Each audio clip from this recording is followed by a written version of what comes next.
Pinupunta ko para ng Maynila. Yung kapitbahay ko, ay ano, ang daming pera. Pag nauwi, sabi ko, pre, ipasok mo nga dyan sa trabaho mo. Ang problema, nakaw, nung pumasok ko sa may Magallanes, ang hirap, hindi ka makatulog. Bakit? Construction, ang binubulto yung hirap eh. Ay, biro mo yung foreman din minumura ko. Sabi ko pa ako, ay kung mamamatay ako, huwag naman sa lugar na ito. Umuwi ako ng probinsya. Bumalik ko sa amin.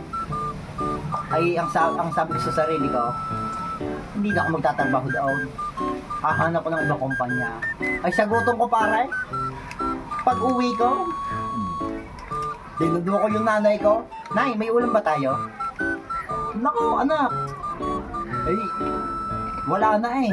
Magbukas ka na lang ng sardinas sa tindahan. Walang sinaing, naubos na. Ay sige ho, ay ayos lamang. Ang nakita ko pare, doon sa malaking kawali, abay may gabi. Ay sige, chinaga ko. Kinain mo. Ay kinain ko yung gabi na may sardinas. Pagkarisyo ko nung madaling araw, ang sabi ng tatay ko, putang ina, sino kumuha ng pakain ko sa bako? Putang ina, pakain pala sa baboy ng aking takaw.